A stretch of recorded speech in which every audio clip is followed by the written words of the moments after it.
Have you ever stopped to think about what it's like to be pushed out of the very home you once built with love? I never thought I'd live something like that.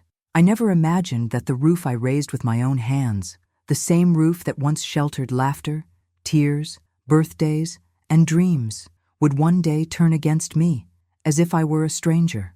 Life has a way of teaching us through heartbreak, and sometimes it's only when our heart breaks that the real lesson begins to take shape. Before I go on, I want you to tell me in the comments where you're listening from, your city, your state, your country, because deep down, this story isn't just mine. It belongs to countless women around the world, women who gave everything they had, who taught what love is, only to one day realize that even love can be rejected. For a long time, I believed that home was where the heart could rest. I thought that if I gave my best, loved with patience, and forgave with faith, everything would come back. To me, double. But I learned that sometimes love doesn't come back. Sometimes it gets lost along the way, buried under pride, ego, and a world too rushed to remember the meaning of gratitude. I'm not sharing this for pity. I'm sharing it because I know there's someone out there who's felt the same kind of loneliness, someone who gave everything and was still left behind. The pain of rejection isn't just a wound. It's a scar we learn to hide, but never forget where it hurts. When I close my eyes, I can still see the beginning of it all. The simple floor, the small stove, the thin walls filled with the smell of coffee and hope.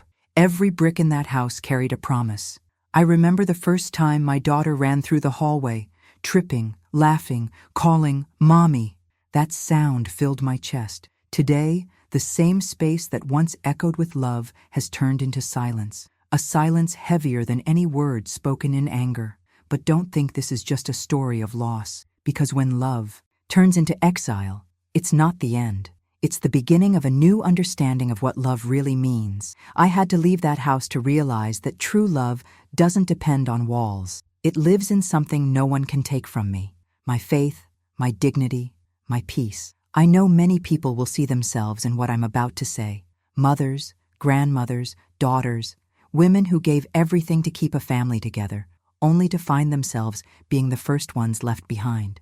And I want you to know that this story is about more than pain. It's about rediscovery. Because behind every wound, there's a truth waiting to be heard. They say time heals everything. I used to believe that, but I learned that time only heals what we're willing to face. And I had to face the hardest truth of all, being cast out from the place I thought was mine. Sometimes it's love itself that forces you to leave, showing you that staying can also mean losing yourself. And as I share my story, I want you to think about yours. Maybe it wasn't a daughter who pushed you away. Maybe it was a friend, a partner, someone you helped who turned their back when you needed them most. The pain may have a different name, but it feels the same. The emptiness of giving everything and ending up with nothing. But I promise you this, every word I say from now on has a purpose. It's not to judge, not to complain, but to heal. Because when love becomes exile, that's when the soul finally learns how to come home. Even if that home is now just you and God, and that's how it all began. I remember every detail, as if time had kept those moments just to remind me of the price I paid for love. I can still smell the rain falling on the roof of that little house where it all started. I see myself there, sitting on an old mattress, holding her tiny body in my arms as she cried from hunger, while I tried to make a little stretch into enough. So many sleepless nights, rocking her to sleep while the world rested. The sound of the wind was my only company, and prayer was my shelter. I believed that to love meant to endure in silence, because a real mother rebuilds herself, even when her heart is in pieces. I remember working until my body gave out, washing clothes for others, cooking for families who never knew how much effort was behind the smile I served with the food. I saved every coin in a glass jar, and when I looked at it, I didn't just see money. I saw her future. She was my reason for braving the cold, the fatigue, the back pain, and the judgmental looks from people who thought I was small. I knew that a mother's love isn't measured by what she has, but by what she gives. I remember the first school uniform I bought her. It cost an entire day's cleaning job.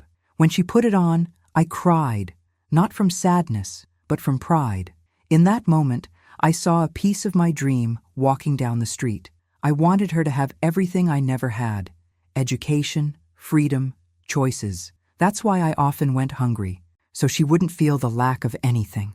There were so many nights I came home late, my feet swollen, my body aching, my heart whispering prayers for things to get better. And still, before sleeping, I'd run my hand through her hair and say, "One day, you'll understand." I thought that when she grew up, she would see how hard I fought, that she'd understand the weight of every hidden tear, the value of every forced smile. But life can be cruel to those who love too much. Time passed, and I watched my little girl turn into a woman. The same curious eyes now carried impatience, distance, and I kept wondering where I had lost her. Did I love too much? Did I protect her so fiercely that she forgot gratitude? Sometimes love blinds us, and we only realize it when it's too late. I'll never forget the day she told me she didn't need me anymore. Those words cut deeper than any wound I'd ever known. Everything I had done, every sacrifice, every sleepless night, was to make sure she never felt alone. I endured humiliation, swallowed insults, worked until my body nearly broke. I learned to smile while my heart screamed. All for her, always for her. I remember the parties I didn't go to, the clothes I never bought, the dreams I buried deep inside so hers could live. Motherhood is like that, learning to come second and still smiling, being the ground someone walks on and feeling grateful just to see them moving forward. I was the ground, the shelter, the shield, and in the end, I became silence. There was a time when I thought life owed me something, that God, after seeing my effort, would reward me with eternal love from the one I raised. But human love has flaws, and I had to learn that even children we adore can lose themselves. I don't carry anger, just memories. Some hurt, others warm me. When I think of her childhood smile, my heart fills with both longing and tenderness. I can still feel her tiny hand gripping mine, as if silently promising, "I'll never leave you." But childhood promises don't always survive the weight of the world, and I learned that the hardest way. I faced so many storms in silence. When there wasn't enough food, I'd invent games to make her laugh. I'd say it was a royal feast and that we were pretending. She believed it. She laughed, and that laughter saved me. Because even when I had nothing to give, I still had one thing left: hope. So many times I prayed for strength, and God always gave me what I needed, even if it wasn't what I wanted. And when sadness came, I'd look at her and remind myself, it's worth it. Because every scar I carry is living proof that real love demands sacrifice, but it also demands faith. Faith was what kept me standing when my body wanted to collapse. Faith was what taught me that a mother's sacrifice is never in vain, even when recognition takes a lifetime to arrive. And if life has taught me anything, it's that blessings do come, but not always from the hands we expect. I lived with little, but I dreamed big, and my biggest dream was to see her happy. But life sometimes plays tricks on us. I did everything I could to make sure she had the best: a good school, a clean home, food on the table, and a prayer spoken before every meal. And still, ingratitude found its way in. It's painful to admit, but the truth is, when love isn't returned, it turns into silence. A silence that echoes on the inside, even when your mouth insists everything's fine. So many times, I caught myself looking at her and wondering, will she ever remember? Remember the rough hands that cared for her, the tears that fell in secret, the nights I stayed awake just to watch her sleep in peace. I never needed gifts or grand gestures. All I wanted was a sign, a look, a simple, "Thank you, Mom." But that thank you never came. And what hurts the most isn't the absence of words. It's knowing that, to her, everything I did just felt normal, as if love were an obligation, not a choice. But I still believe that every act of love leaves a mark, even if no one sees it. What we plant does bloom, eventually. Maybe one day she'll understand. Maybe one day, when she looks at her own children, she'll feel the weight of what I did. And when that day comes, I know the pain will finally turn into understanding. Today, when I look back, I don't feel regret. I feel longing. Longing for the woman I used to be, the one who believed love could fix everything. Longing for the little girl she once was, before the world taught her that pride is easier than forgiveness. But this story isn't over yet. And if you've made it this far, it's because something in you recognizes yourself in my words. Maybe you too gave everything to someone who forgot. Maybe you too loved until it hurt. And that's why I need to tell you something important. Don't leave now, because what comes next is going to open your eyes in ways you've never seen before.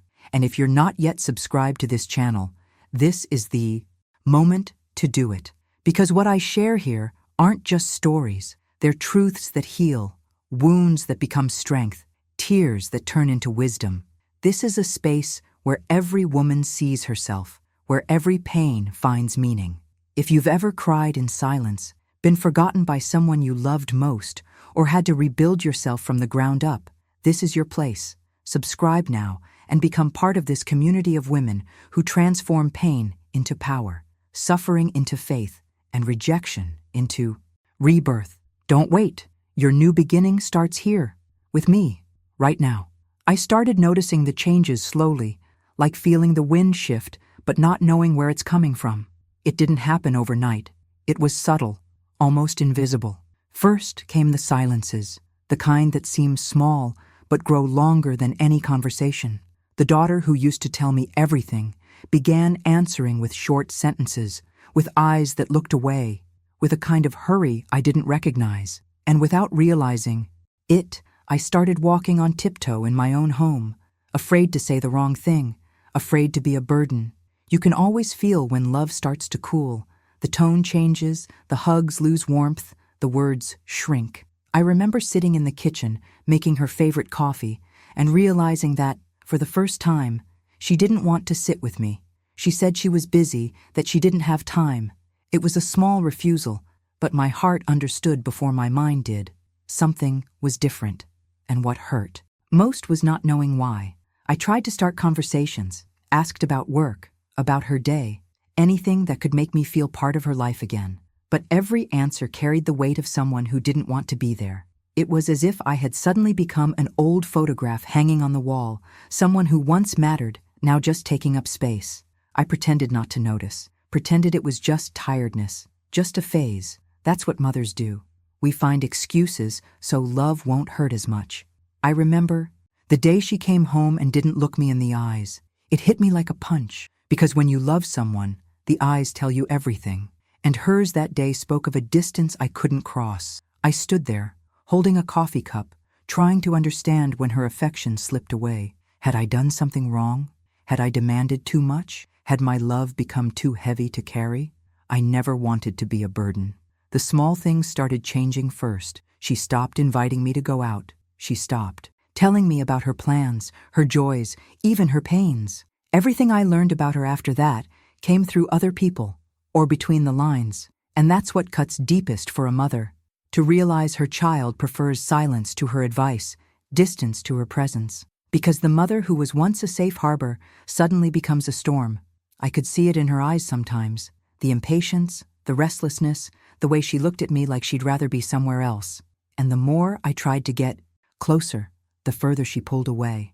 It was like trying to hold water in my hands. The tighter I held, the more it slipped through my fingers. I kept wondering if the problem was in me or in her, not realizing that love, when it's no longer mutual, starts to erode from the inside out. I remember one afternoon clearly. I was tidying up the living room when I heard laughter coming from her room. I walked over, smiling, thinking I could join them. But as soon as I stepped inside, the laughter stopped cold. She and her husband exchanged a look, and I knew in that instant that joy wasn't mine to share anymore. I felt ashamed for being there. I went back to my room slowly, hiding my pain behind a smile. And that night, while she slept peacefully under the roof I built, I cried in silence. Because there's nothing harder than realizing the love you gave has become an inconvenience. Slowly, even the gestures changed. Her hugs lost their warmth. The kiss on my forehead became an obligation. The words, "Mom, I love you," disappeared, as if they'd never existed. And still, I stayed. I told myself it was just a phase. That time would bring back the sweet girl who once called me her hero. But time didn't bring her back. It did the opposite. Each week, the distance grew. It was as if an invisible wall was being built between us. And the worst part was realizing that even as I saw it rising, I helped stack the bricks, because I kept telling myself, better to stay quiet than to push her further away. But silence sometimes is what separates us the most. I tried to make her happy, cooked her favorite meals, kept the house just how she liked it, avoided any topic that could cause tension. I walked on eggshells in my own home.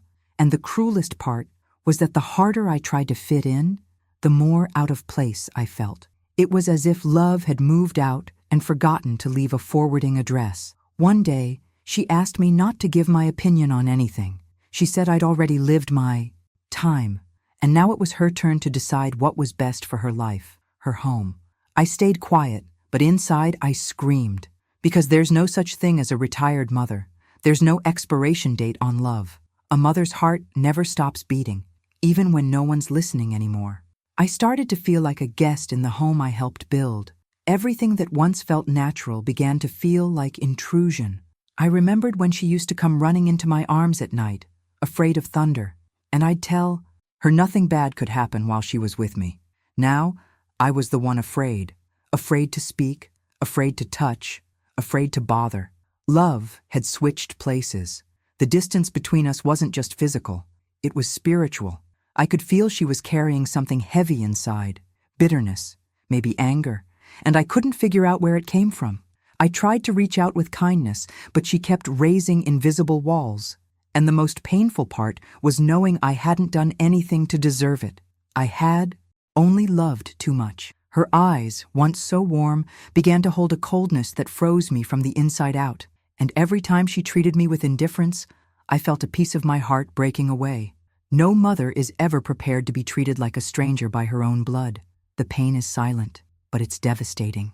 I learned that the worst kind of loneliness is the one you feel even when you're surrounded by people. Words began to hurt more than silence. Little phrases, tossed carelessly, kept echoing in my head. You don't understand. You've lived your time. You're always interfering. Each one felt like a blow I swallowed with a smile, because a mother who loves chooses silence, thinking silence is protection. But sometimes, silence becomes a wound.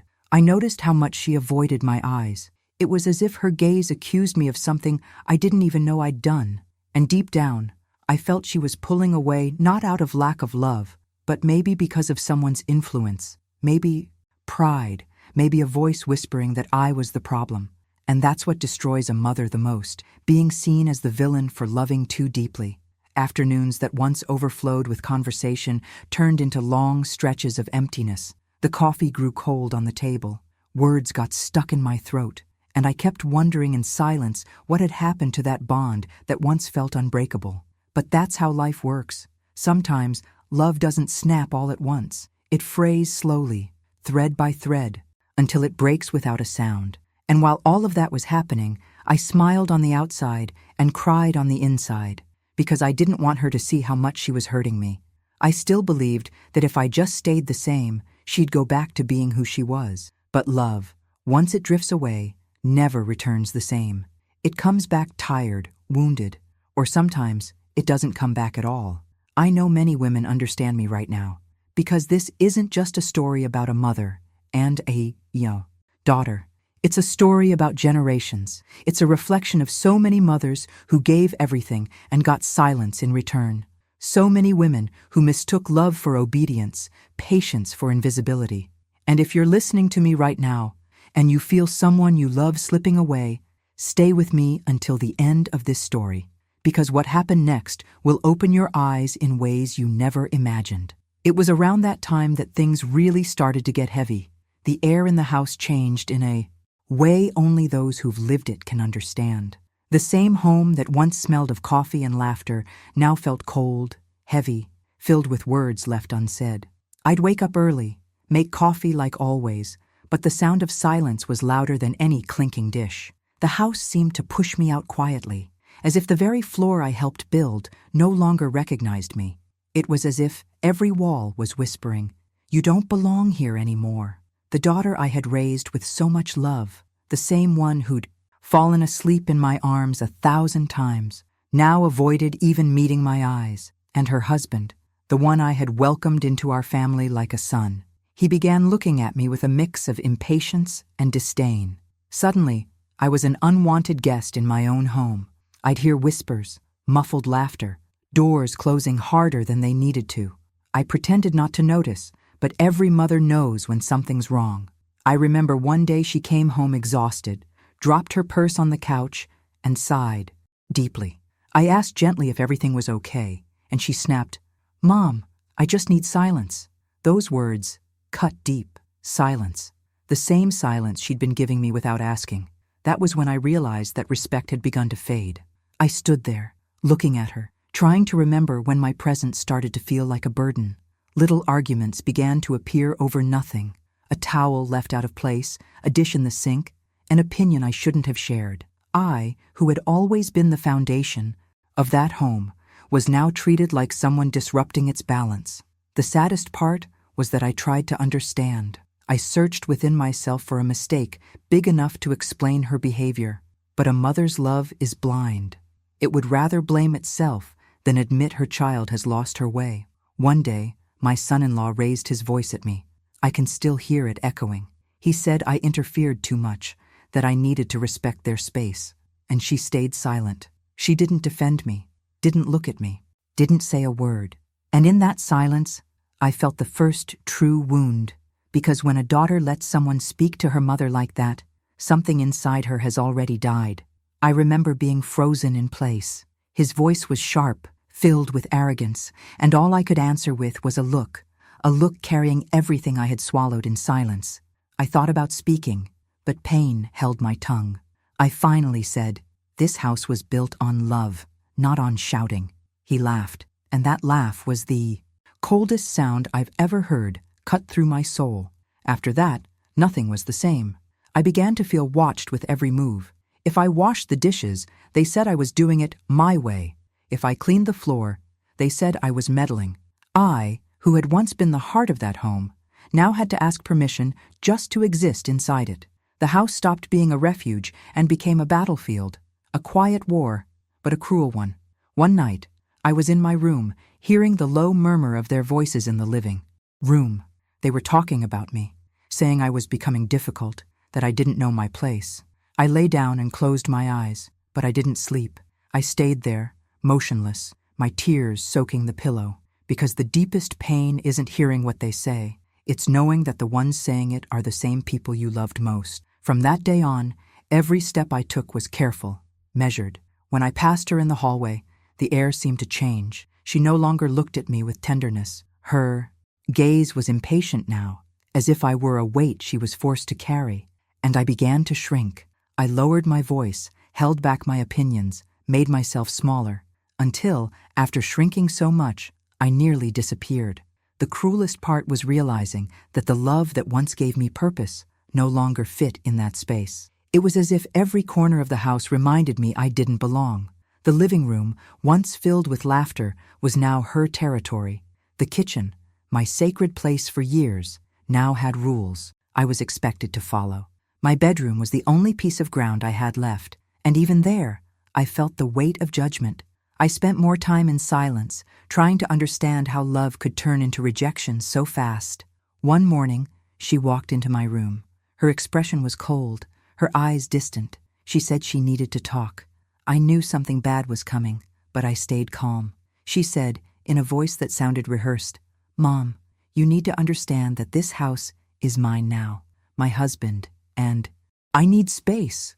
I took a deep breath, trying to stay composed. I simply answered, "Daughter, a mother's space isn't measured in square feet. It lives inside the heart." But she didn't respond. She just turned and walked away. That day, something inside me broke completely.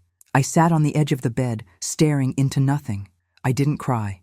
I just sat there, trying to accept that love, when it's not returned, starts pushing you out little by little. And in that silence, I prayed. I didn't ask God to change her. I asked him to change the pain inside me, because I knew that if I let bitterness in, it would destroy everything love had ever built. In the days that followed, living together turned into survival. Respect disappeared. Her words came laced with poison, her actions with coldness. And I, wounded as I was, kept choosing love. It's hard to explain, But a mother's heart has an almost divine capacity to endure the unendurable, and even while bleeding on the inside, I still set the table for everyone, still smiled, still whispered, "God bless you," before bed. But I felt it. I felt the house no longer belonged to me. The furniture, the memories, even the air had changed owners. The home I built with sweat and tears now looked at me with indifference. And deep down, I knew I was being pushed out, not by words, but by gestures. Every time she spoke to me, there was impatience in her tone, as if she were in a hurry for me to finish existing there. The love that once felt warm had turned into distance, and the respect, a respect a mother earns with a lifetime of sacrifice, crumbled in seconds. One night, I heard laughter coming from the living room.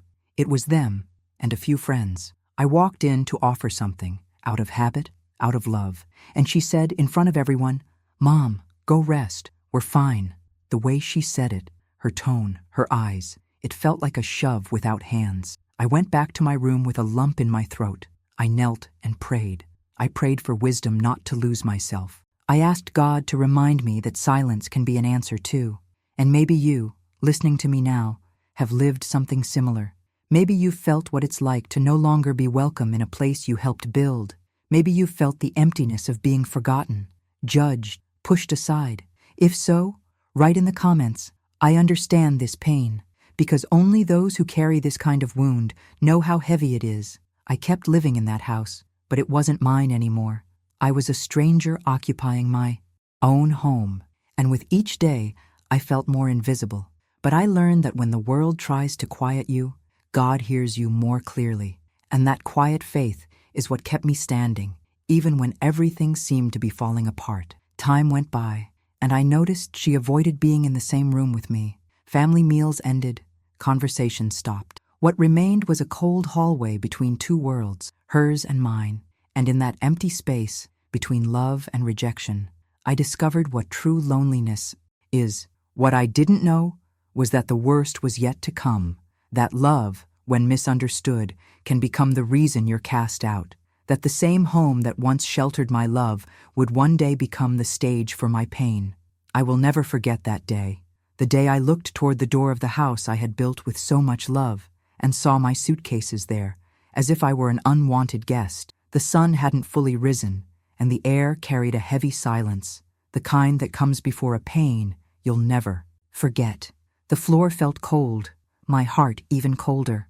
The daughter I carried, the one I fed with the milk of my body and the prayers of my soul, stood in front of me with a look I didn't recognize.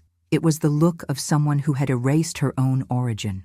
I was in the kitchen making coffee when I heard hurried footsteps and the flat scrape of a suitcase being dragged. I didn't think much of it at first, figured she was packing for a trip, but when I walked into the living room, I saw a scene that froze me in place. My clothes were folded, carefully stacked by the door, and she, arms crossed, avoided my eyes. My son-in-law sat on the couch, staring at his phone like nothing was happening. I stood there, not knowing what to say. A knot climbed into my throat, and the air stuck in my chest. She broke the silence first. "Mom, it's better if you find another place." The words came out cold, no quiver, no emotion. I heard them like a verdict, a sentence with no appeal. Her voice didn't tremble, but my soul did. I looked around and saw her childhood picture still hanging on the wall, that pure smile from the little girl who once called me her safe place. For a moment, I wanted to believe it was a bad dream. It wasn't. It was real. I tried to understand, tried to find a mistake, a reason. I asked calmly, "What did I do, daughter?" She looked away, fidgeting with her hands, like someone eager to end a conversation that never started. "Mom, it's not what you did. We just need our space. He and I need to live our life." That's when my son-in-law lifted his head and, without looking at me, added, "You've lived here long enough." That sentence sliced through me like a blade. You've lived here long enough. I, who gave life, who endured the pain, who worked without rest, was now treated like someone occupying a place she didn't deserve. It felt like the ground disappeared beneath me. I wanted to scream, to ask if they knew what they were doing, if they remembered everything. We had built together, but I couldn't. When the pain is too big, the voice won't come. I stood there looking at them, and time seemed to stop. Every second was an eternity. The silence weighed more than the air itself. The house felt smaller, the ceiling lower, the walls closer. I looked at the suitcase and felt a pressure I can't describe. It was the symbol of rejection, the portrait of ingratitude, the mirror of loneliness. She remained standing, steady, dry-eyed, unshaken. And I, who had always been the foundation, crumbled on the inside. I remembered the night she slept with a fever, and I stayed awake praying. I remembered every time she fell, and I ran to lift her up. I remembered the smell of her baby hair, her first day of school, the dress I sewed for her graduation. Each memory was a knife, but even in the middle of all that pain, I chose dignity. I wiped away the tears fighting to fall and simply said, "May God guide you, my daughter." She looked surprised. Maybe she expected a scene, a shout, a plea. But no, a mother's love doesn't lower itself to hatred. I started walking slowly, each step heavier than the last. I felt her eyes on my back, but I didn't turn around. I knew that if I did, my heart wouldn't hold. In the hallway, every corner of the house seemed to tell me a story. The couch where she took her first steps, the table where we celebrated birthdays, the window where I'd wait for her to come home from school. Everything there held a piece of me, a piece of the love that was now being rejected. I ran my hand along the wall, like saying goodbye to an old friend, and in that gesture, I left behind what remained of the mother I had been. When I reached the bedroom, I saw the mirror and barely recognized myself. The woman reflected there had a tired face and tearful eyes, but her posture was still upright. I sat on the edge of the bed and let the tears come. Not loud tears, but the kind that rise from the soul. I cried for all I had lost, for all I had given, and for everything she still didn't understand. I picked up my Bible, always by my bedside, and opened it without thinking. It fell on a verse about forgiveness and faith. It was as if God whispered, "Be at peace. I know." And there, in a room that no longer felt like mine, I prayed the quietest prayer of my life. I didn't ask for justice. I asked for wisdom. I asked that love wouldn't die inside me, even when the world tried to kill it.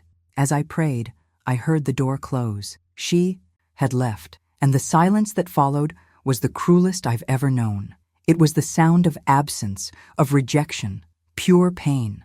I took a deep breath and decided I wouldn't let bitterness take root, because a mother can lose everything except her faith. My hands trembled as I began to pack. Every garment I folded seemed to carry a story. A dress I wore on her birthday, a scarf she gave me one Christmas, a coat I bought during a brutal winter. Each piece was a memory I was tucking into a suitcase, along with my heart. My son-in-law appeared at the door and asked, his voice dry, "Need any help?" I answered calmly, "No, thank you. I've already learned how to carry what's mine on my own." He shrugged and left, and in that moment, I understood that pure love never needs an audience to prove its strength. When I finished packing, I sat beside the suitcases and looked out the window. Outside, the sun was beginning to set. The sky, painted in gold and crimson, looked like it was crying with me. I sat there in silence, listening to the sound of time passing, because that's how the heart understands the end, in silence. Then I heard her footsteps returning. She stopped at the door, looked at me, and for the first time in a long time, she hesitated. "Mom, are you really leaving?" she asked. I looked at her, held back the tears, and said, "You already asked me to go. And when a child asks her mother to leave, love obeys, but the heart stays." She lowered her gaze, saying, "Nothing."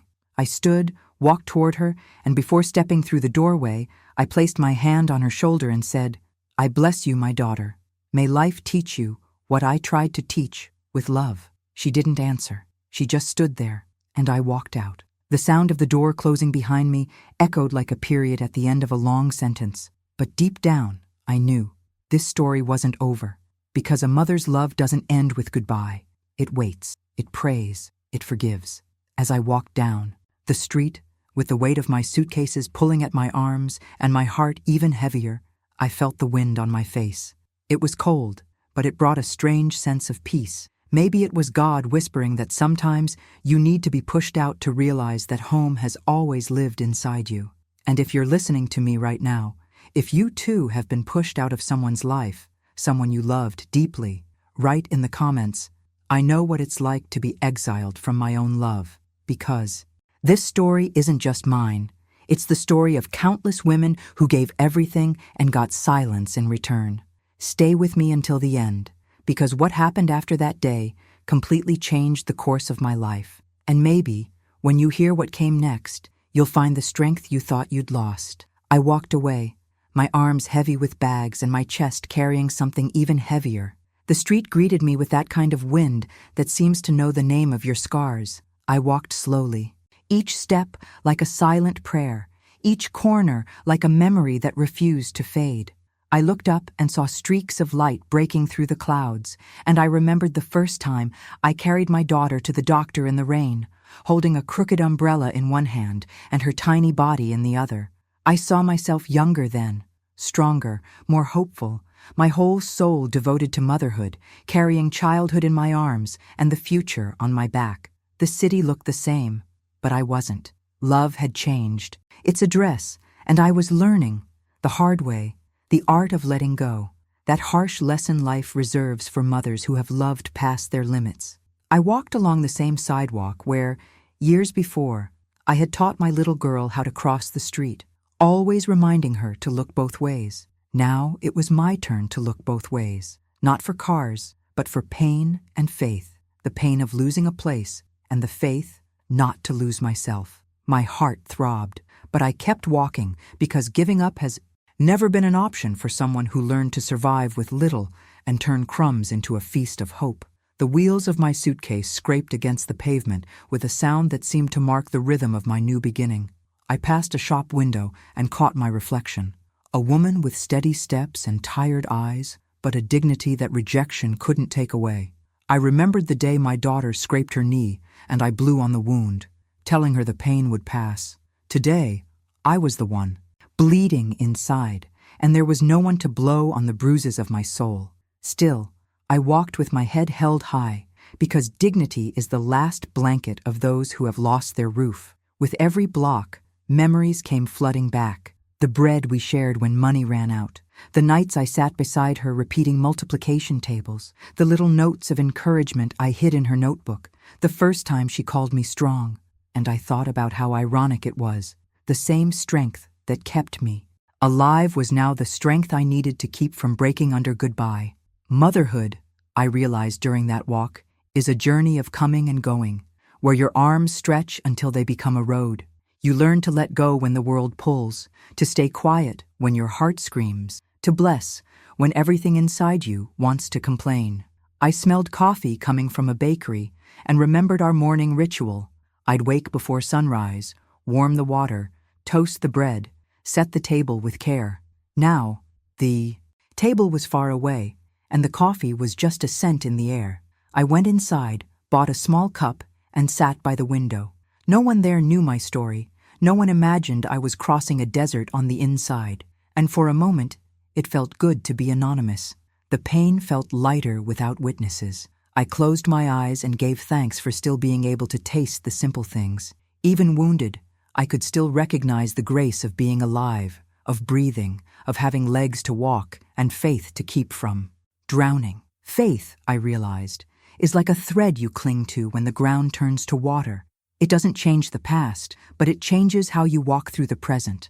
And holding tight to that thread, I paid for my coffee, gripped the handle of my suitcase, and stepped back into the street.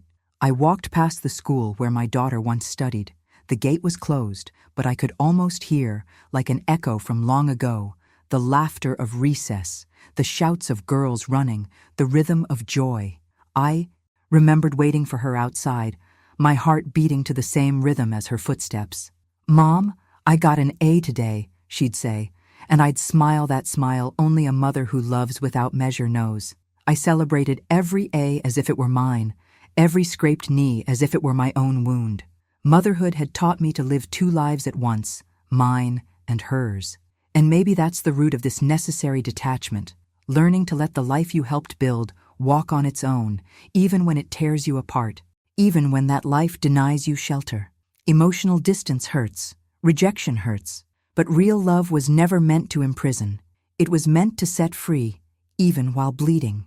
At the corner by the church, I stopped for a moment. I didn't go in. I just stood by the wall, feeling the pulse of my memories. It was there, years ago, that I had presented my daughter to God. I told him she was a gift, that I would raise her with faith, and I asked heaven to protect her from all harm. I thought of the promises I made and the promises I heard, and I understood something only pain can teach. Faith isn't a contract to avoid storms. It's an anchor that keeps us from drifting when they come. My anchor was firm. I had been cast out of a house, but not out of my purpose. I had lost a roof, but not my worth. I carried my bags, but not my truth. That truth walked with me. I had been a mother, with every ounce of strength and faith I had. And even if my love wasn't understood, I still chose to love. I crossed the park where we used to picnic on sunny Sundays. I saw mothers holding their children, heard cries, laughter, scolding, forgiveness. I saw a woman wipe her daughter's face with the corner of her shirt, and I recognized myself in that gesture. Motherhood is a universal language, spoken through hands that protect, eyes that watch, hearts that give until they have nothing left. I felt a pang, yes, but also a calm pride. I had done my part. Maybe the world never applauded, maybe she never noticed, but God did. And his witness is enough. I kept walking, unhurried, because hurry is the enemy of healing. The soul has its own clock, and I decided to honor it. When the wind blew stronger, I pulled my coat tighter and kept going. The cold woke something inside me, reminding me that starting over is like a muscle. It hurts at first, it trembles in the beginning, but it grows stronger with every move. I repeated to myself the same words I used to tell my daughter: courage, patience, hope. The 3 keys to a life well lived: courage to accept what I can't change, patience to endure what I can't rush, and hope to see what I can't yet see. Hope is a stubborn seed. Even buried in the night, it still dreams of morning. And there, on the asphalt, I become seed, I become soil, I become water, I become light, all at once, because that's how we protect our own essence when the world tries to erase it. I passed a bus stop and remembered how I used to wait, for hours with my little girl in my arms, telling stories to distract us both, her and me. I made up happy endings, castles, oceans, and without even knowing it, I taught my daughter that imagination feeds us too. Now my imagination held me up again, not to escape, but to remember that every kind of suffering carries meaning when we walk through it with awareness. The rejection felt senseless, but I didn't need every answer right now. I needed steps, one after the other, and I took them. Every so often a short question slipped into my mind. Why today? Why this way? I didn't let the question grow roots. I offered it to the silence. Silence was no longer an enemy. It was shelter, a method of healing, a discipline of the heart. In it, I reorganized memories, reframed scenes, set down the weight that wasn't mine. What was mine I kept, the choice to bless, the decision not to strike back, the will to remain good even while wounded. That is strength, not weakness. Strength isn't raising your voice. It's keeping your soul standing when everything begs it to fall. Afternoon descended, and the light changed color. I walked to the street where an old friend lived. I thought about ringing the bell, asking for a glass of water, a hug, a couch. I thought about telling her everything, finding a shoulder, like starting from the beginning again.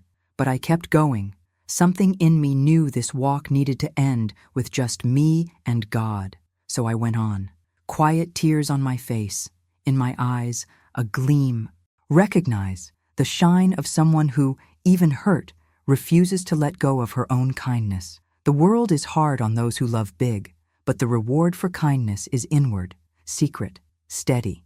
When I turned the last corner before the place I planned to spend the night, a whole film hit me hard. Me climbing a hill with grocery bags while balancing my girl on my hip. Me patching her school uniform. Me saying, "Breathe, it'll pass." Me counting coins for the field trip. Me hiding in the back, crying with joy. At the end-of-year performance. Motherhood is a collection of small gestures that, together, raise cathedrals. My cathedral didn't fall when I was cast out. My cathedral is made of deeds, and deeds don't fit in moving trucks. They live in who we become. I became what I promised, a woman of faith, a present mother, a whole soul. Pause for a moment, whoever is with me now, and listen to what I'm about to say. Staying to the end of this story might be the push you've needed to turn the page that's held you for years. I don't say this out of vanity. I say it from experience, from scars, from transformation. Because what comes after this walk is a dividing line. The key so many search for and can't find. And if you're not subscribed to this channel yet, do it now. It's not for numbers, it's for you.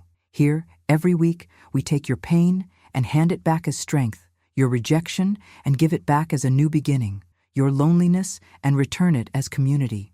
Subscribe now so you don't miss the next parts of this story, the ones that will bring answers no one gave you, freedom you weren't offered, and the emotional empowerment that will truly change your life. Click to subscribe and stay, because those who stay here learn how to transform their own destiny. Night fell slowly, as if the sky felt sorry for me. I didn't know if I was walking on instinct or faith anymore, but with each step, my body felt lighter and my soul more tired. The suitcases pulled at my arms, my shoulders ached, but the worst pain was the emptiness I'd left behind. Streetlights blurred into memories, and for a moment I thought about going back. But back to what, if what was home no longer fit me? So I kept going, because sometimes moving forward is the only way not to lose yourself. I walked without a destination until, at the end of the street, I saw a small church. The doors were open and a warm amber light spilled out, soft, welcoming, like the embrace I needed and didn't have. I went in slowly, afraid to disturb the quiet. There were only a few people inside, some kneeling, others just sitting, eyes fixed on the altar. I sat in the last pew, set my bags beside me, and took a deep breath. The scent of wax and wood wrapped around me like a blanket of memories. I closed my eyes, and for the first time in a long time, I cried without hiding. I cried not only for the rejection, but for the love that remained and had nowhere to live. The prayer came without words, just my heart speaking, straight to God. I asked him to help me understand the purpose in the pain, to teach me how to turn loss into wisdom, to remind me who I was before I was hurt. When I opened my eyes, I saw a woman approaching, an old acquaintance, the kind life puts in your path at the right time. She looked at me with tenderness and said, "You need a roof tonight." I tried to refuse, but my body no longer had the strength to resist. She lifted one of the bags and led me to her home. The walk was short, but long enough for something inside me to start settling. As we passed through the gate, I smelled fresh bread and heard children laughing somewhere in the house. It was a simple place, but alive, and that was enough to remind me that love still exists somewhere, even when we've forgotten what it looks like. She showed me the guest room, small but clean, with a floral quilt and a window that let the moonlight in. "You can rest here as long as you need," she said. I stood there, taking in the space, trying to believe there was still room for me in this world. When she left, I closed the door and sat on the bed. The silence was different now. It wasn't the silence of rejection. It was the silence of healing, a silence that held me and whispered, "You can start again." I knelt on the floor and, with trembling hands, gave thanks, not for what I'd lost, but for what remained, faith, life, and the chance to begin again. Hours passed, and exhaustion finally won. I slept with an exhausted soul, but a peaceful heart. When morning came, sunlight slipped through the window and brushed my face like a reminder that light always returns, even after the darkest nights. I woke to voices in the kitchen. She was making breakfast, and the scent filled the house, sweet and comforting. When she saw me, she smiled. "Here, no one asks what happened. We just give thanks for being alive." I sat at the table and drank the simplest, most precious cup of coffee of my life. As I sipped, I realized that faith doesn't show up only in great miracles. Sometimes it reveals itself in small gestures, an open door, a shared loaf, a listening ear. My friend didn't try to fix me with words, and that's what healed me most. Because some pains don't ask for speeches, they ask for presence. And in that borrowed home, I found a piece of myself I thought had died. I stayed there a few days, helping however I could, washing dishes, sweeping the yard, watering the plants. In each simple act, there was a quiet new beginning. Children ran down the hallway, and I smiled to myself, remembering when my daughter's laughter filled my home. The memory didn't cut like before. It carried a softer longing now, like a scar that has learned not to bleed. At night, I went back to the church, not to ask, but to give thanks. Thanks for the roof, the peace, the people God uses to remind us we're still loved. The priest greeted me with a knowing look, and I answered with a nod. Words weren't necessary anymore. Silence had become my prayer. And in that silence, I understood that God's love is the only one that doesn't need space to fit. It simply fills everything. One afternoon, I sat in the backyard and began to write. I found an old notebook in a drawer and let my hand move across the page. I wrote everything: what I felt, what I lost, what I forgave. Each line pulled a thread straight from my soul, and the more I wrote, the lighter I felt. It was as if the weight of rejection was turning into words of release. I discovered that sometimes we have to put the pain outside of us for it to stop living inside. With every sunrise, the house felt warmer. Faith grew quietly, like a plant that blossoms even without direct sunlight. I helped in the kitchen, went to church, talked to neighbors who barely knew me but treated me like family anyway. The simple kindness of people rekindled my hope that goodness still lives in this world. And that kind of goodness is the most powerful medicine for invisible wounds. But something inside me still pulsed restlessly, longing for a home I no longer belonged to, longing for the sound of my daughter's footsteps, even if they were distant now. And it was in that blend of pain and serenity that I finally understood the true meaning of faith. Faith isn't believing that everything will turn out right. It's believing even when nothing seems to make sense. It's looking at a scar and seeing not the end, but the proof that you survived. One night, the sky was clear and full of stars. I stepped into the yard and sat on a wooden bench. The wind whispered through the leaves, sounding like an ancient hymn. I closed my eyes and thought about everything I had lived. I felt God listening, even without me saying a word. Sometimes the miracle doesn't come as an answer, but as peace. And that night, peace visited me. I knew that this refuge was temporary, but that didn't scare me, because the real shelter was already inside me. I had rebuilt it with every prayer, every tear I let fall, every step I took alone. And in that new silence, I understood that a mother's love isn't measured by the home she loses, but by the faith she refuses to abandon. To you who are listening to me now, maybe this part of my story touches your own wounds. Maybe you too are trying to rebuild yourself after a pain that once felt impossible to survive. If that's you, I want you to write in the comments, "I am rebuilding my faith." Write it, because when you write, your soul agrees. And if you haven't subscribed to this channel yet, now is the time to stay. Here, every story is a mirror of yours. Every word is a hand reaching out to remind you that life didn't end where it hurt. What comes next will show you that silence also speaks, that loss can be the beginning of something greater, and that God uses the unexpected to restore what once seemed lost. So subscribe now. Do it for you, not for me, because the next chapters of this story will touch places in your soul you may have forgotten. And those who stay until the end will understand why sometimes being welcomed by strangers is the first step toward finding yourself again.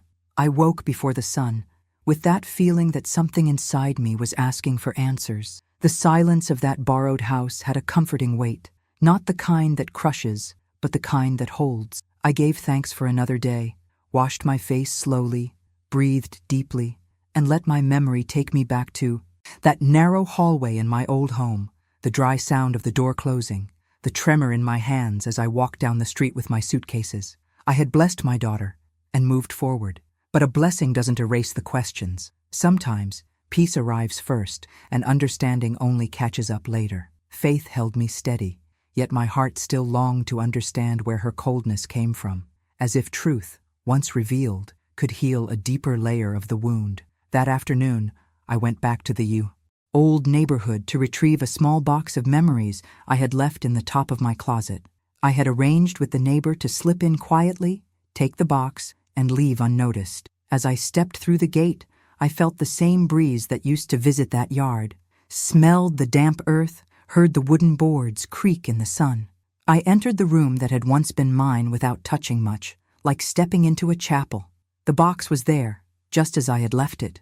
I placed it on the bed and began sorting through the memories, yellowed photos, school notes, folded receipts, scraps of paper with shopping lists, small fragments of a life no one sees, but that hold up the unseen. At the bottom of the box, tucked between an old scarf and a stack of envelopes, there was a simple notebook, its elastic loose. The heart recognizes what the eyes haven't yet confirmed. I held it carefully, like carrying a broken wing. It was my daughter's. I would know her handwriting anywhere. My first instinct was to close it and put it back. Respect is a discipline I learned early, but something in me, that quiet voice that never shouts, never lies, asked me to look. I sat on the edge of the bed and opened it halfway through, at random. It wasn't a diary. They were letters. Letters she had never sent. Letters to me, to herself. Letters that seemed to ask forgiveness and at the same time accuse the mirror. My eyes moved through dates, smudged ink, and stopped on a page where my name seemed written with the urgency of someone who could no longer stay silent. Mom. I began reading slowly, as if stepping onto new ground. Mom, I don't know how to speak without hurting. I don't know how to say things without sounding unfair. I swear I tried, but everything in me turns into a knot when you come close. What I felt but didn't know how to name now has two ends, the old end of the wounds I hid and the new one, the pressure he puts on me. I feel trapped from every side. I stopped for a moment, letting the weight of her words settle in my chest. Trapped, old wounds, pressure. I kept reading. He says I have to choose, that I can't keep living tied to your story, that living with you is living in the shadows, that a home can't have two owners, that when you marry, you have to cut the cord.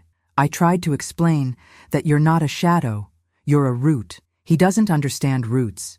He only sees what gets in the way of his plans. He calls me weak when I defend you. He says I act like a child when I run to your arms.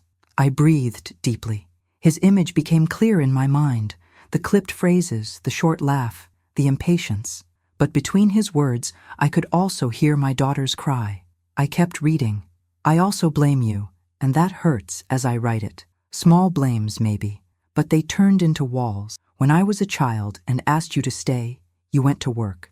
When I wanted silence, you filled the house with prayers. When I needed short answers, you gave me long sermons. I know it was love, but sometimes your love felt like a responsibility I couldn't carry. I felt I had to be the perfect daughter to make up for the world you bore alone. I placed my hand on the page, as if to bless a river overflowing. I recognized my choices, my forced absences, my hugs that lasted too long, my words that spilled where a gesture might have been enough. Love overflows, and when there's no vessel, it wets the ground. I turned the page. The ink was smudged in places. He came with simple solutions. He offered me a home, plans, goals. He says family is order, that there's no room for a mother who doesn't know when to leave. I tried to make peace between you two, but he began to measure your every step, turning you into the problem. And I, not wanting to lose the promise of the future he offered me, started to believe his version. I repeated his words in my head until one day they came out of my mouth. Mom, it's better if you find another place. I said it, and I hated myself for it. It was like splitting myself in two. It hurt to read. It hurt to see that scene through her eyes, the abyss between the woman who owed me her life and the woman who chose survival. The letter went on. I know you blessed me. I heard it. It broke me. I wanted you to yell, because it would have been easier to hide behind your anger. Your silence showed me who I was becoming. I went back to the first page, reread passages, connected dots, walked through memories with a new map in my hands. There were more letters. In one of them, my daughter wrote about her childhood with a raw honesty I had never heard. When I woke up in the middle of the night and you weren't there, I thought love had hours. I grew up trying to guess the schedule of your love. I knew it was work that took you away, but a child's heart doesn't understand paychecks. It only feels absence. I closed my eyes and saw my exhausted body, the wet apron, the cracked hands, and I understood how tenderness can hide beneath exhaustion and turn into misunderstanding. Her pain wasn't born of my cruelty. It was born of our misalignment. Hurts like these are silent seeds. No one sees the day they sprout, only the moment the garden takes over. Another letter mixed confession and defense. I'm ashamed of how I treat you in front of him. It's like I'm performing a kind of independence I don't really have, just so he'll think I'm strong. He told me men respect women who don't bow to their mothers. I, who grew up curled into your lap seeking shelter, straightened my spine with hardness, and turned to stone. I touched her handwriting as if I were touching her face. Between one line and the next, my little girl's outline appeared. The hunger to be seen, the rush to be grown, the fear of being called weak. Another page. I remember my graduation day. You cried so much I felt I had to give the world proof that I could walk on my own. I promised myself I would never be a burden to you. But what began as a promise became a prison. I forbade myself to need you. There, the word you was underlined, as if her hand had pressed harder, as if her heart wanted to mark the distance her mouth pretended. I kept reading until I found the most recent letter, dated a few days before the eviction. He said either you left or our marriage would sink. He said I didn't have the courage to choose. I chose, cowardly.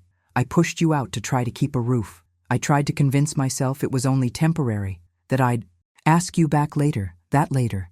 But later never comes when we cut the present off at the root. I feel sick about how I spoke. I miss you even before the absence begins. I want to ask forgiveness, but I don't know where to start. At that point, the letters faltered into crooked curves, as if written in a rush, trying to catch a departing train. I closed the notebook slowly. The room had the same smell, the walls the same color, but I wasn't the same woman who'd walked in. The revelation didn't arrive as a sentence.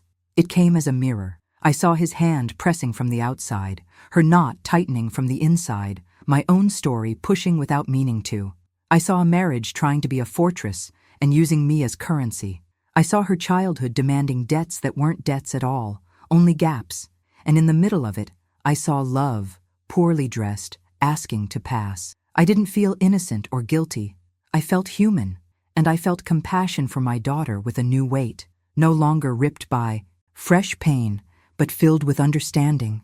Any anger that might have risen at the hard lines about him lost its way, because her letter opened windows. When we understand the cracks where the cold blows in, the blanket of forgiveness knows where to lay. I tucked the notebook back in the box, looped the elastic, and rested my forehead on the lid for a moment in thanks. Not for the pain, for the clarity. Before leaving, I found, tucked in a bill envelope, a photo of us, me and her on a park bench, laughing for no reason, the whole world fitting inside the frame. I slipped the photo into my coat pocket, not to trap the past, but to set a bearing. I left the room, shut the door firmly, returned the key to the neighbor with a short, honest thank you, and walked to the street carrying that rare mix of weight that somehow relieves. The sky wore the same late-afternoon color I've known since I was a girl, somewhere between gold and plum, that speaks straight to the soul. On the way back, a light breeze fluttered as if it were turning the pages in my bag. I thought of my daughter not as an enemy, not as a judge, not as someone in my debt, but as a woman trying to fit inside competing worlds. Between the husband who presses her and the mother who, without meaning to, weighs on her, she chose badly, and I, on my side, chose well when I blessed her. I realized the blessing I gave wasn't just goodbye. It was a seed that needs time and rain and sun. Her letter showed me the soil, where it fell, and as I walked, each step felt like watering. Patience, patience, patience. With a calmer heart, I passed the church and set the box on the last pew. I didn't open it, didn't speak, didn't ask for advice. I asked only for courage to carry this new light without losing myself in the old dark. That night, back in my refuge, I switched on the dim lamp, sat by the window, and let the city tell me a little of its own life. Dogs barking far off, cars cutting down the street, voices that didn't belong to me. I opened the window just enough for the air to brush my face. I took the photo from my pocket and propped it in the window frame. Then I pulled the notebook close, not to reread, but to give thanks again. Her letter didn't cancel what happened, but it began to explain what had felt inexplicable. An explanation, when it's honest, always makes room for the first step toward forgiveness. Forgiveness isn't a switch, it's a hallway. I had taken the first step. Tomorrow, I'd take another.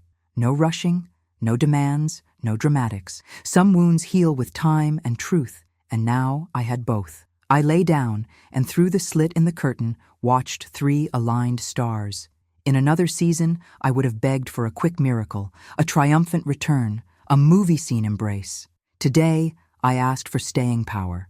I asked for steadiness, to be a mother without erasing myself, to love without dissolving, to wait without freezing. I also prayed for him, yes, for the man who pushed my daughter against me. I asked that life teach him what no one has yet, that his hardness find a reason to soften. When we truly forgive, our prayer changes shape. We stop asking for payback and start asking for transformation. I was changing. I knew it. Her letter opened the door my stubbornness had kept locked. I closed my eyes not to end anything, but to keep this beginning safe. There was still so much to cross, so much to say, so much to sustain.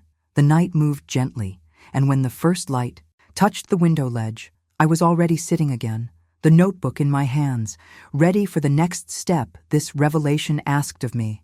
A step I would take not out of impulse, but understanding, the way the soul asks when it finally learns to listen. The sun had already begun to set when I decided to return, not to ask for anything, not to justify myself. I needed to close the circle that still spun inside me. The walk to the house felt shorter, maybe because my heart wasn't so heavy anymore. I walked slowly, noticing every detail like someone revisiting a memory.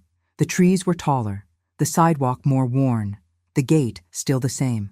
From a distance, I saw the roof that once sheltered all my dreams. That roof, which had denied me shelter, now seemed to call me to one last gesture. I stopped across the street and watched. The windows were open. The smell of food drifted into the air, and for a moment I heard muted laughter from inside.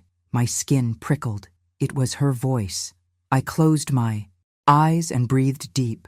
Everything I'd lived until then, the expulsion, the loneliness, the refuge, the letter, seemed to gather into one point inside me. I wasn't carrying anger anymore, or any hunger for justice.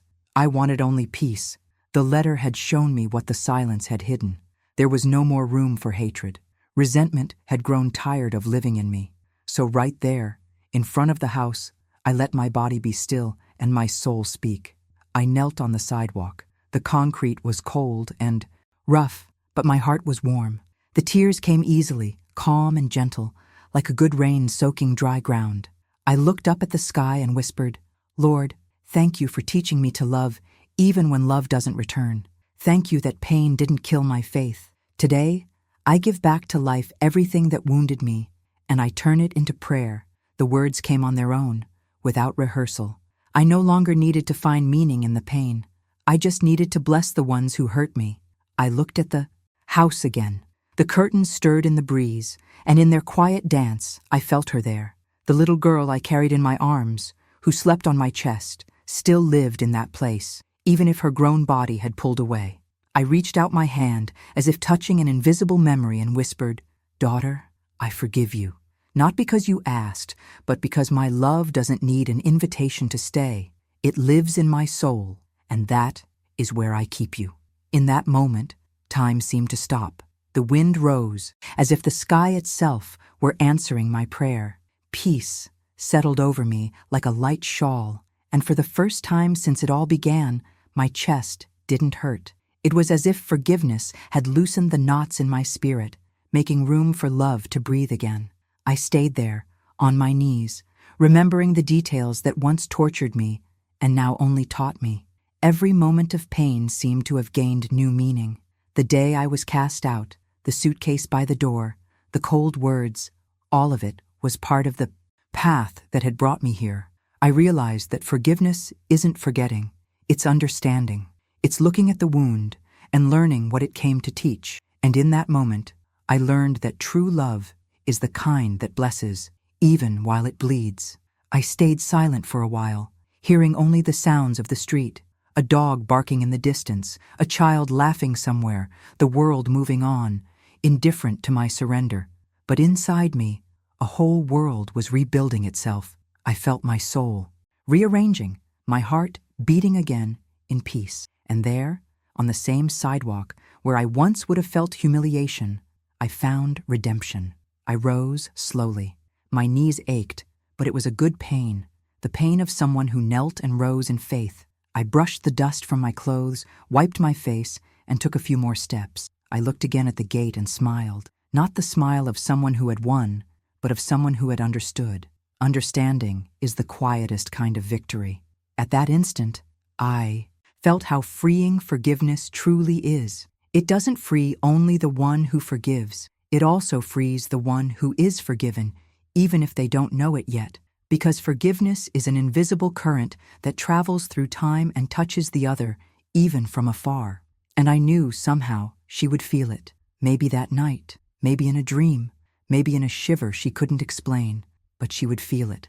I stayed there a little longer, looking at the house as if seeing my past from the outside. And I spoke to God again. Lord, bless my daughter. Calm her heart, heal her fear, dissolve her pride. Let her remember the love, not the pain. Let her learn, as I did, that love doesn't die. It only changes form. The wind blew, and the leaves fell slowly, like a reply. That's when I realized forgiveness has a sound, but it isn't made of words. It's the sound of peaceful silence. And within that silence, I felt love filling me again. Love for her, love for myself, love for life, a clean love, free of blame, free of the past. I smiled again, this time with my whole soul. I took one step forward, touched the gate with the tips of my fingers, and left my last gesture there. I made the sign of the cross and whispered the phrase that had become my daily prayer. A mother's love doesn't need an invitation to stay. It lives in the soul. As I said it, something opened inside me, as if every silence I'd ever held had finally found its voice. In that moment, I understood. Forgiveness is the greatest act of love a soul can offer. And the most beautiful part is, it doesn't need applause or witnesses. Forgiveness is a pact between pain and faith, between who we were and who we can still become. As I walked away, the sky began to glow gold, and a soft lightness surrounded me. It felt like I was floating, as if every tear I'd shed had turned into wings. I looked back at the house one last time and smiled, not with sadness, but with gratitude, because now I knew I hadn't left defeated. I had left whole. I walked a few more steps and stopped again, looked up at the sky and whispered, "Thank you, God, for teaching me that pain also educates, and that love is stronger than any offense." It was a simple prayer, but a deep one. I felt like I was being reborn, right there on the street. And if you, listening to me now, believe that true love heals, write in the comments, "Love heals." Because that's what forgiveness does. It heals. It closes what hatred opens. It stitches what resentment tears apart. It restores color to what pain turned gray. I kept walking, my body light, my spirit free. The street was the same, but the path was not. The woman who left her home in exile was not the same one who now returned to bless it. Forgiveness had done what no words ever could. It had healed my soul without erasing the past. And it was there, in that twilight hour, that I understood forgiveness isn't the end of the story. It's its rebirth. Because every time a mother forgives, the whole world breathes again. And in the quiet of my heart, I knew my story would continue, but now in peace, guided by a love that had finally learned how to be eternal. The days following that prayer were different. I woke with a lightness I hadn't felt in years. It was as if forgiveness had opened windows inside me, letting in new air, fresh, clean, alive. I woke with my soul in silence, but it was a peaceful silence, one that didn't need answers. I kept my routine at the refuge, helping with chores, attending Mass, praying for others and for myself. Each sunrise was another chance to be reborn, and I embraced it with gratitude. The past still existed, but it no longer ruled me. The memories came gently now, and even the old pains seemed to ask permission before approaching. I had learned to breathe without sadness, and then life, always so precise, decided to test me. Because when the heart heals, destiny often sends back what once broke us, just to see if the healing is real. It was an ordinary afternoon. I was folding some clothes when the phone rang. The sound startled me. It had been so long since anyone called. I walked toward it and hesitated for a moment. The number was unfamiliar, but my heart knew before my mind did. I answered with a steady voice, trying to calm the tremor. On the other end, silence. A silence I would recognize among 1,000 voices. Then she spoke. Mom. Just that. And the world stopped. The sound of that word broke through every wall time had built. Each syllable carried a plea for help, a trace of regret, a memory. I took a deep breath and answered softly, "Hi, my daughter." Her voice faltered. I heard the stifled crying, the heavy breath, and I could feel her heart on the other end, searching for the way home. She took a few seconds before speaking. "Mom, I don't know where to start." I smiled, even though she couldn't see me. "Start wherever your heart tells you to, my daughter." Her quiet crying turned into sobs. "I was wrong. Mom, I was so wrong. I said horrible things. I let pride speak for me. I let him blind me. I thought I was protecting my home, but I was destroying it. I cast you out of your own life, Mom, and now I can't sleep in peace." Her words tumbled out, desperate, as if time itself demanded she hurry. I listened in silence, letting truth fill the air. There was no anger, only compassion. When she paused to breathe, I answered gently, "A mother's love doesn't wait for an apology, my daughter. It forgives, even before it knows the reason. I forgave you the day you sent me away." On the other end, she cried harder. "Mom, how can you do that?" I closed my eyes and said, "I learned it from God. He taught me that forgiveness is the language of those who love." There was a long, beautiful silence, full of healing. I could hear her breathing, like someone exhaling relief for the first time. She spoke again. "I found the notebook, Mom, the one where I wrote everything. I reread it, and every word I wrote hurt me in a different way. I saw myself small, confused, repeating the wrong voices. I realized the problem was never you. It was my fear of seeming dependent. I let him convince me that loving you was weakness, and now all I want is to hug you." I closed my eyes and let a tear fall, not of sadness, but of gratitude. "My daughter, love doesn't weaken, it strengthens. Love doesn't imprison, it frees. And you're not coming back because you were wrong. You're coming back because you've grown." She sobbed again. "Mom, I want to see you. Can I see you?" My heart pounded, but my voice was calm. "Yes, my daughter. A mother's home never closes its door." And in that instant, I felt the circle complete. The wound had become a scar, and the scar now told a story. I hung up the phone and stood still for a long moment, letting the magnitude of it all settle in. Time, which once felt like an abyss, had become a bridge. The next day, she came. I watched her cross the gate slowly, with the same little girl gait of someone who once learned to walk holding my hand. Her eyes carried a mix of fear and hope. When our eyes met, the whole world seemed to hold its breath. She took one step, then another, and before she could say anything, I hugged her. It was a long, deep embrace, the kind that brings back together what pride had torn apart. Neither of us spoke for a while. Our souls understood what words no longer needed to say. When we finally pulled back, she gripped my hands tightly. "Mom, forgive me." I stroked her face and answered, "My daughter, forgiveness already lives in me.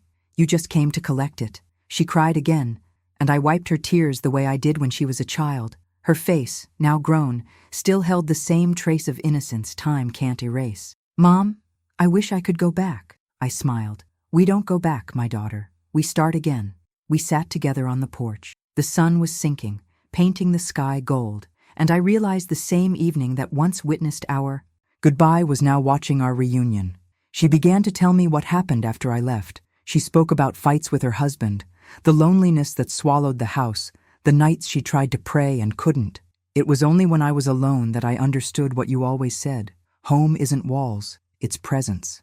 I listened to every word calmly, without interrupting. Sometimes the best way to teach is to listen.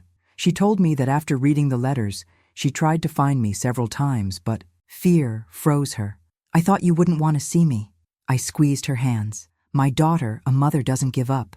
Love can be forgotten for a while, but it never disappears." A soft breeze moved through, as if to confirm what I said. We fell silent for a few seconds, watching the sky change colors, and in that silence, forgiveness turned into a solid bridge. Suddenly she said, "Mom, he's gone." I looked at her gently. "Your husband?"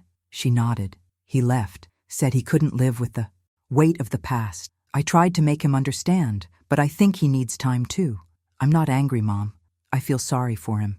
I placed my hand over her heart and said, My daughter, compassion is the first step toward healing. When you understand someone else's pain, you free yourself from your own. She nodded, and in her eyes I saw a new light, the light of someone starting to make peace with herself. Evening turned to night, and we stayed there, side by side, talking about the past without heaviness and the future without fear. I felt time bow to that moment. The girl who once cast me out now looked at me as if asking to come back in, not into the house, but into my heart. And I opened the doors without reservation. She stood, walked to the gate, and pushed it gently. "Can I come back, Mom?" I smiled and said, "You never left, my daughter. I was just waiting for you to grow." And that was it, simple and profound. She stepped inside, and that single gesture erased all the distance. I hugged her again, and I felt that when love is true, it doesn't return the same. It returns wiser, calmer, more beautiful. As she fixed her hair, I noticed how serenity had settled on her face. Pain had left soft marks, but the glow of faith covered everything. She looked at me and said, "Mom, I want us to pray together." I knelt beside her, and together we gave thanks. We thanked God for the pain that taught us, for the time that healed us, for the life that brought us back together.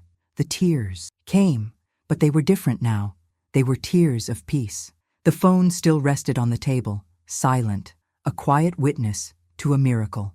One simple ring that became a fresh start, one call that stitched together what seemed lost. That's what faith is, the power to turn an ordinary sound into a divine answer. And as she rested her head on my shoulder, I understood that a mother's love is the only love that survives every interval. Stay with me through the end of this story, because what comes after? This reunion is even stronger.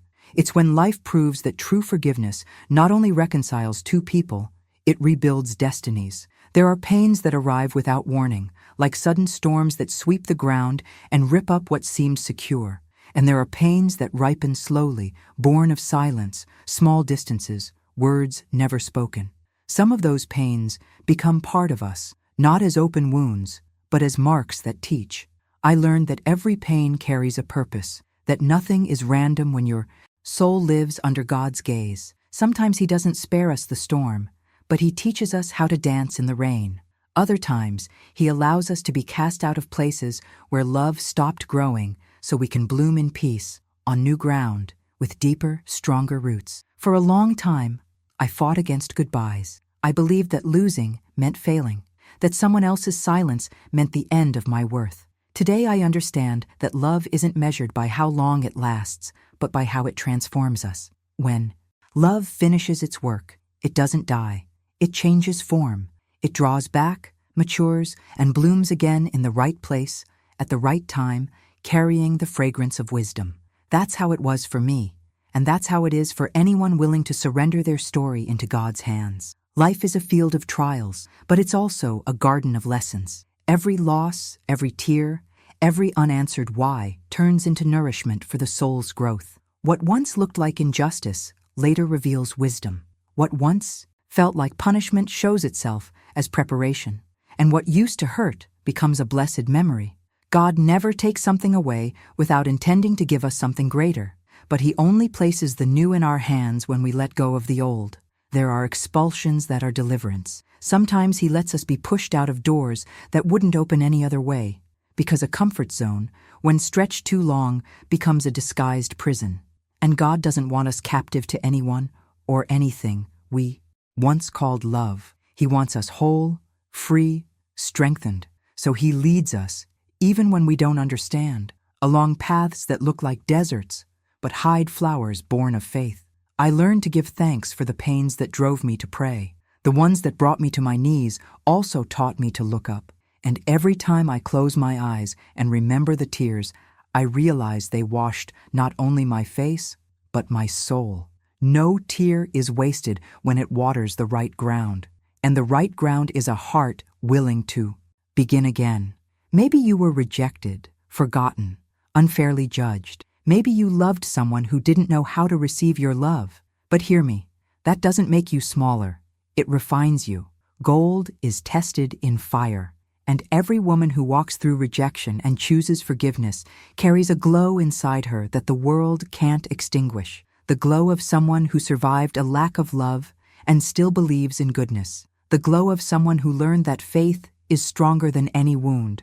I came to understand that forgiveness isn't weakness, it's spiritual strength. It's the noblest act a human heart can make. It's looking at the one who hurt you and wishing for their healing too. Because those who feed on bitterness trap themselves in the past, but those who choose forgiveness open themselves to the future. And the future is always generous with those who hand over their pain and keep only what teaches. Sometimes you need to say goodbye to a love that's grown too small, to a place that no longer welcomes you, to a story that has ended, not out of fear, but out of wisdom.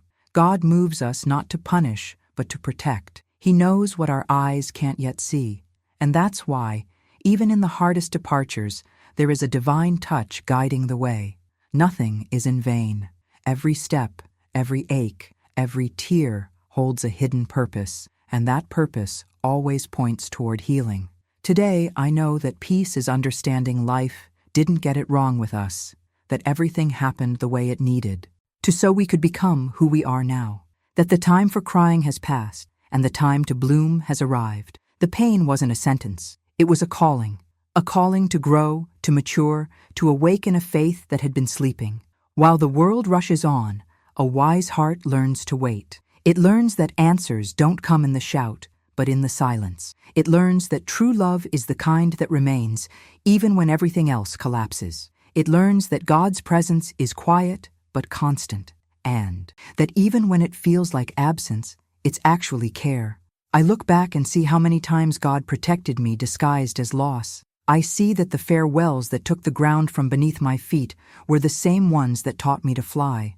I see that the loneliness I once feared was the space He created to teach me how to listen to my own soul. And I realize that the most unfair pains were the most necessary ones, because in them I discovered who I truly am, a daughter of faith, shaped by endurance, sustained by grace. When the heart understands this, the past stops being a prison and becomes a testimony. And that's when we finally see that living is much more than winning. Living is learning, serving, growing through pain, and blooming even in ashes. It's forgiving without forgetting, moving forward without bitterness, and loving without fear.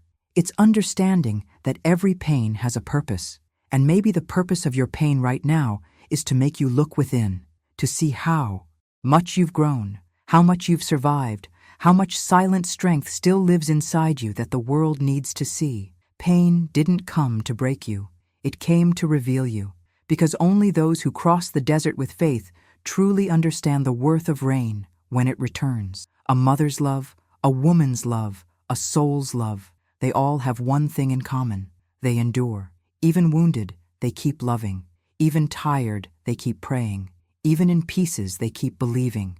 That's the kind of faith that changes destinies. That's the kind of faith that writes miracles where the world only sees endings. Now that this story has found its rest, close your eyes for a moment and breathe. Feel God's presence wrapping around you. Feel the peace that follows the storm. Feel the love that doesn't demand. It simply holds you. And remember, no pain is ever wasted when it teaches you how to bloom. And before you go, I want to invite you to keep walking with me on another journey. The next video, appearing on your screen, is also part of the Matriarch Secrets universe, another chapter of wisdom, another deep story with new lessons on faith, soul, and resilience. Watch it now, because maybe it's there that your heart will find the answer it's been searching for today.